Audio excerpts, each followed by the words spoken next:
Mengapa kamu mencari aku? Tidakkah kamu tahu bahwa aku harus berada di dalam rumah Bapakku? Kalau anak saudara jawab begini, apa yang saudara buat pada dia? Ya, mungkin saudara sudah ketok kepalanya ya. Tapi saudara, aneh memang Yesus mengatakan kalimat ini.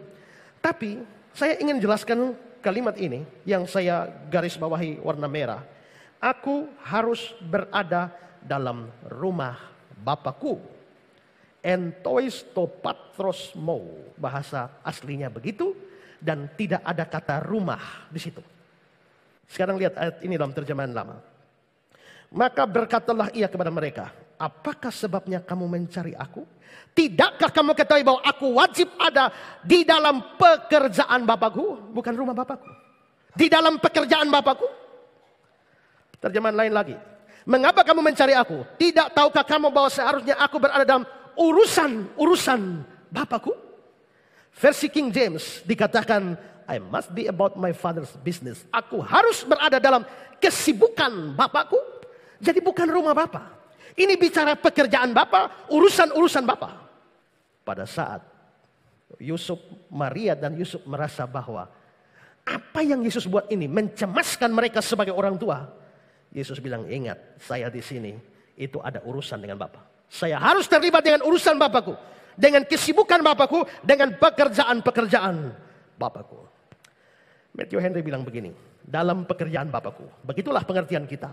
Aku harus selalu mengerjakan pekerjaan Bapakku. Karena itu aku tidak dapat pulang dengan segera seperti kamu. Tidakkah kamu tahu? Belum mengertikah kamu tentang aku bahwa aku telah menyerahkan diriku untuk pekerjaan Bapa, sehingga aku harus melibatkan diriku dalam pekerjaannya. Jadi Maria, ketika Maria menegurnya, Yesus menegaskan, dia harus terlibat di dalam pekerjaan, urusan, kesibukan Bapa, karena memang dia datang ke dalam dunia. Natal terjadi, dia lahir ke dunia, memang itu tujuannya. Seperti nats pembimbing kita tadi, Yohanes 4 ayat 34. Kata Yesus kepada mereka, makananku ialah melakukan kehendak dia yang mengutus aku dan menyelesaikan pekerjaannya. Yesus diutus oleh Bapaknya dan dia tahu dia harus melakukan pekerjaan Bapa, menyelesaikan pekerjaan Bapa. Yohanes 5, 36. Tetapi aku mempunyai satu kesaksian yang lebih penting daripada kesaksian Yohanes, yaitu segala pekerjaan yang diserahkan Bapa kepadaku, supaya aku melaksanakannya. Pekerjaan itu juga yang kukerjakan sekarang. Dan itulah yang memberi kesaksian tentang aku, bahwa Bapa mengutus aku. Memang saat itu Yesus baru umur 12. Dia belum terjun pada pelayanan. Dia terjun pelayanan umur 30. Kenapa umur 30 baru melayani? Karena sesuai dengan peraturan imam perjanjian lama, semua keturunan Lewi harus melayani. Tapi minimal umur 30.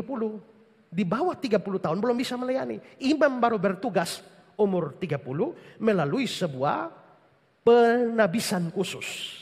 Karena itu Yesus juga baru mau melayani umur 30 melalui satu penabisan khusus, yakni baptisannya oleh Yohanes Pembaptis. Karena itu Yesus tidak bisa keluar lebih cepat dari umur 30. Ya. Nah, tapi sekalipun dia baru akan melayani secara resmi umur 30, tapi pada saat dia umur 12, baru 12, dia sadar bahwa dia memang harus sudah terlibat di dalam urusan-urusan, pekerjaan-pekerjaan, kesibukan-kesibukan Bapaknya.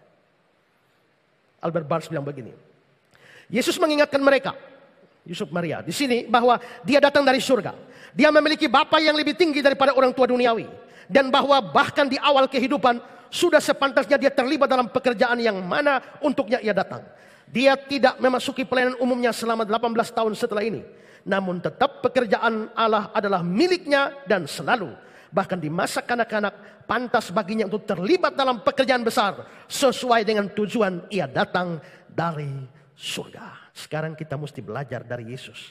Bahwa dia mau selalu terlibat dalam urusan pekerjaan dan kesibukan Bapaknya. Ini jadi pelajaran bagi kita. Bahwa kita memang mesti selalu berada di dalam urusan pekerjaan dan kesibukan Bapa kita yang di surga. Bukankah ketika kita percaya Yesus kita juga menjadi anak? Dan kalau kita menjadi anak, mengapa anak-anak tidak mau terlibat dalam kesibukan, urusan, dan pekerjaan bapaknya? Henry bilang, dalam hal ini dia meninggalkan sebuah contoh bagi kita. Karena sungguh menyenangkan bagi anak-anak Allah, seperti halnya Kristus, untuk selalu berada dalam pekerjaan bapaknya dan menyisihkan semua pekerjaan lain demi pekerjaan bapaknya. Yohanes 9 ayat 4. Kita harus mengerjakan pekerjaan Dia yang mengutus aku. Dan seterusnya. Pertanyaan bagi kita. Selama saudara hidup ini, apakah saudara turut terlibat dalam kesibukan Bapakmu yang di surga? Apakah kamu terlibat dalam pekerjaan Bapakmu yang di surga? Dalam urusan-urusan Bapakmu yang di surga? Kalau kamu bangun pagi, lalu pergi kerja, lalu pulang kerja, lalu tidur, makan tidur, besok pagi bangun lagi, lalu pergi kerja, terus sampai habis hidupmu, kamu hanya terlibat dalam kesibukanmu sendiri. Kamu hanya terlibat dalam urusan-urusanmu sendiri.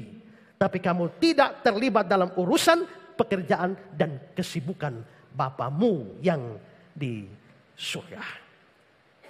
Karena itu saudara, melayani itu sesuatu yang penting bagi kita. Dan pelayanan itu luas.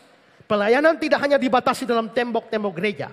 Tapi apa yang saudara bisa lakukan bagi Tuhan dan bagi pekerjaannya. Sama dengan saudara terlibat, ikut masuk ke dalam kesibukan, pekerjaan, urusan Bapa yang di surga.